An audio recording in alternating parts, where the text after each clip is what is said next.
Please welcome controversial columnist and best-selling author Ann Coulter. Her new book is entitled Demonic. Ann said some outrageous comments about single mothers. And Ann, I really want to welcome you, but I don't get this about the single mothers. They should give up their kids for adoption. Oh, definitely. That's what the statistics are. I mean, not once they're 14, but a woman who gets pregnant out of wedlock, if she wants to do the best thing for the child, it is overwhelming. She should give the child up for adoption because the statistics, both from the left and the right, are overwhelming on what happens to illegitimate children. About 70% of juvenile delinquents, teenage runaways, pregnancies out of wedlock are committed by the children of single mothers. If you were in the womb right now and you could choose whether to be black, white, rich, poor, the one thing you should hope for as a child in the womb is my parents are married. Okay, I understand that that gives stability and all kinds of emotional strength to a child. What I don't get, though, is that we're singling out the single mothers, pardon the redundancy, but we're not talking about these absent fathers. Well, where are these absent guys? I mean, these moms are doing a heroic job. I mean, they're out there, they're working sometimes 2 jobs, they're getting their kids through school, they're feeding them, and the dads are nowhere to be found and nobody's attacking them. No one's celebrating them either. I am responding to a culture out of Hollywood, the courts, the elite media that is promoting single motherhood. They are not promoting single fatherhood or deadbeat dads. What do you say to women who say, you are demonizing single moms? All I'm doing is citing statistics. What works is the nuclear family. Now, sometimes that isn't going to happen. I mean, I do make a point of saying... it's not going to happen. I mean, that's part of the reason why I'm hot under the collar. Well, there's so many great moms that are trying to be mom and dad to their kids. I know that they cannot be emotionally mom and dad. Well, but they really are going out of their way to provide for their kids. Look, it's one thing, as I say, a single mother is something different from a divorced mother. Single mother specifically refers to a woman who, A, gets pregnant out of wedlock, and B, decides for narcissistic reasons, I'm going to keep this child for myself, because if she cares what's best for the child, she will give the child up for adoption, and that is a fact. Don't you think that's very judgmental? I think, it's a fact. I think you're talking about maybe the Casey Anthonys of the world, you know, where there's all this neglect that we can all see. Obviously, the jury did not see it, but there's a lot of controversy with mothers that are that way, that go out and party, that do this, that do that, and are not really responsible for their children. But a lot of single moms are being responsible with their children. And yet,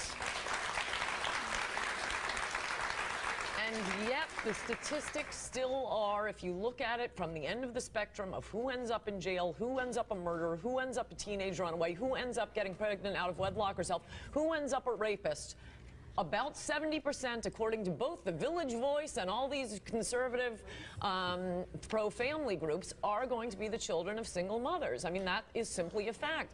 Now, imagine in America with 70% fewer teenage runaways, fewer teenage murders, fewer teenage drug addicts, fewer teenage pregnancies. That's what single mothers have created. And like I say, if you want what's best for your child, if you are pregnant out of wedlock, either marry the father, and by the way, shotgun marriages used to work just fine, but we've gotten rid of the stigma of a woman having a child out of wedlock. But the problem is, it's good to get rid of those stigmas, because we would put people always in a box. You know, this is the way you have to be, this is the way it works out. And you know, this is not an ideal world, and you're talking about an ideal world. Oh, in an ideal world, by the way, everyone has a mom and dad. We're going back, you know, to the days of happy days. You know, most of our young people don't know what that is. When the kids turned out a lot better. Well, and they were given every advantage in life. Stigmas are good things. Look, we have a stigma against smokers. Who are the single mothers of today? Smoking is bad for you. But smoking is not as bad for you as being raised by a single mother.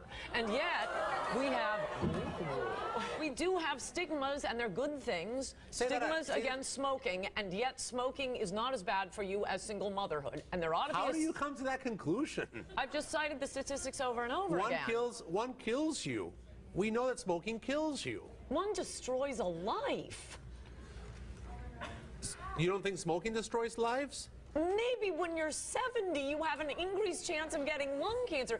You're talking about what happens to children when they are not raised with a mother and father. Basically, every women's magazine is talking about, single mothers by choice, where women go and get artificially inseminated because they decide, oh, my clock is ticking, I want to have a baby, I don't care if I found a man in time. That is narcissistic, it is selfish, and it is not taking the interests of the child at heart at all. And you don't hear that coming from anybody else, so I am the counterweight citing the facts on single motherhood. Sometimes it happens, I wish them the best, but... And I can't imagine how much hate mail you've gotten from single mothers. That's funny that you think I read my mail. Oh, okay. I mean, I think that when you say things like that and you kind of make these blanket statements based on statistics, I say to myself, gosh, I know so many good single mothers, so many heroic single mothers. I just can't agree with you on that. I really can't. I wish them the best in their particular circumstance, but for everyone to keep their lips zipped, that's why you end up with an illegitimacy rate that has gone through the roof and is harming children and is creating two separate classes in America. She's certainly controversial, my friends. We're going to take a break. This is the new book, Demonic, by Coulter. And even though I'm more hot under the collar now, we'll be back with Ann.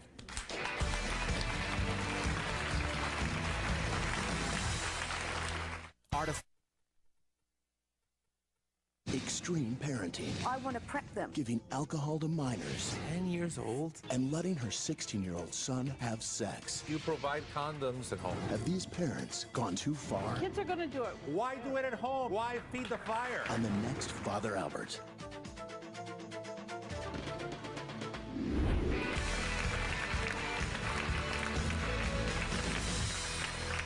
We're back with the always controversial Ann Coulter, and this audience wants to get in on this conversation. My first question is for you. Do you have any children?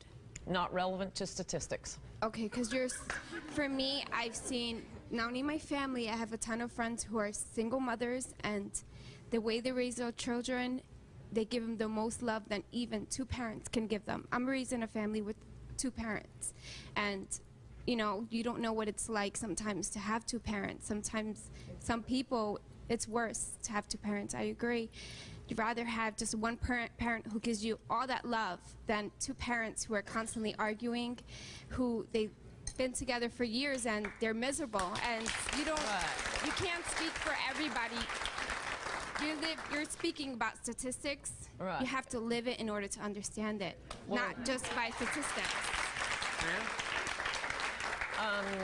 And sometimes Derek Jeter strikes out.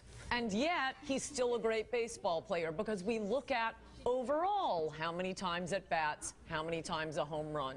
When you have 70% of the children in juvenile delinquent institutions coming from single-parent homes, yes, I'm sure some single mothers do a terrific job, and I'm sure there are some two parents who do a terrible job. And yet, the statistics are the statistics. And we have more from the audience. You keep saying, you know, statistics, but anybody can make up a statistic. That's why there's so many of them, from both the left and from the right, and for 30 years Where do you now. think it's okay to say all this? Okay, I mean, you know what, you may as well stand up. My mother was a single mom, and I'm getting, like, emotional. That's fine. You're saying what you feel. I can't talk now. Yeah, go ahead. Okay, you may as well stand up and say, I'm a smoker and I'm very upset about the smoking statistics, and don't you tell me about lung cancer. The statistics are the statistics. Be nice. She's talking about something important to her. So is smoking, and people dying of smoking, and so is people being raised by single mothers. I don't understand. Standing up and saying, I'm a single mother and you can't say that is not an argument. Tell her about your mom. I didn't say that I was a single mother. I come from a single family. Okay, I'm not a rapist. I'm not a murderer. Don't yell at me about what the smoking statistics are. We're not talking about smoking, lady. We're talking about single parents. We're talking about something far more important than smoking, I feel. Yes, as I said, it's more damaging to a child.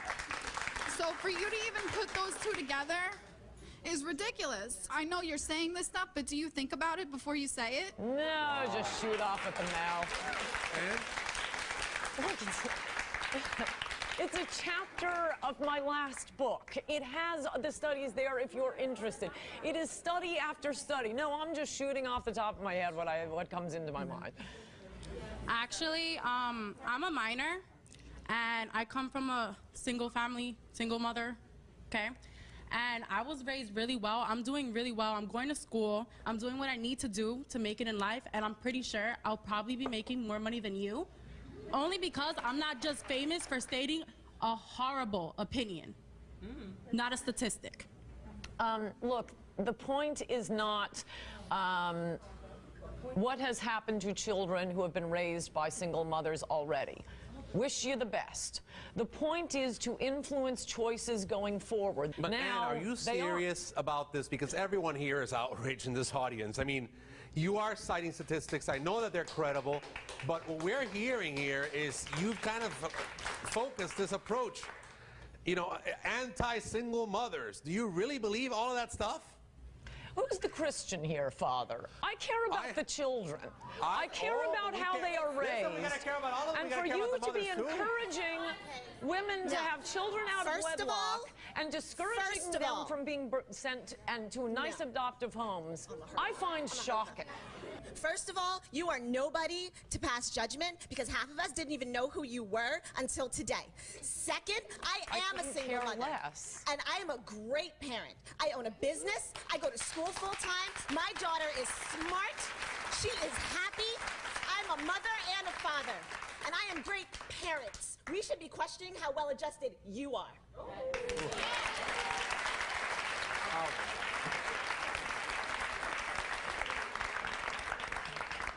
First of all, I agree with what the girl just said, and I'm a single mother as well. I have a 15-year-old daughter. We can talk to Ann without the personal attacks, right? I think we need to be balanced here and not take it from one extreme to the other, because then, you know, we're blaming her for doing something that now we're doing ourselves, and we're going back and forth.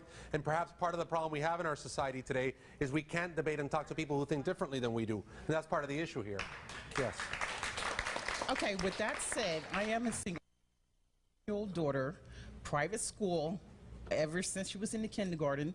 I hold it down, no welfare, no nothing. I work full-time. She goes to school full-time. She wants to go to Harvard, distinguished honor roll. I mean, so is that directed towards me being a single mother as well? I come from a two-parent family myself, but I do very well with my child, no help, just me, and I do own a business as well. And the father was totally absent. What father? See, Ann, this is my issue, and I think that we've talked about this during the break. I was asking you, what about all these absent dads? Do you ever say anything about them? I think I've answered that. We don't have a society and a culture that celebrates them and encourages fathers to leave the women they have impregnated. When you start having movies and glamour magazines and the court system glamorizing deadbeat dads, but in fact we call them deadbeat dads. And I wish single mothers all the luck in the world. Very helpful having you all stand up and insult me. You are proving to me that you are fantastic mothers. Okay, A, I don't know where you're getting your statistics. B, I think if you're not the one carrying that child for 9 months and feeling that baby kick inside you, you know, it's easy for you to say when you're not that person carrying that baby. And C, my mom was a single mom. I never met my dad. He went bye-bye. Never met him. She raised me. She was the mom. She was the dad. I never wanted for anything. She gave me everything I had. I am 36 years old. I have a family of my own now. I have a 12-year-old, and I'm back in school now. I'm very successful, so I really don't know where you're getting this. I just don't know how you expect me to answer when I have a full chapter of this book with every footnote telling you where I got it. You want to know where I got it? You can look up the studies. I mean, you can stand up, find your own study, but there isn't one. Okay, I want to thank you, Ann, for being with us. I know that everything that has gone on here is very controversial. We're listening to different opinions, and obviously Ann's new book is demonic. Controversial too, once again, and we want to thank you for being here with us and taking the time to be on Father Albert today.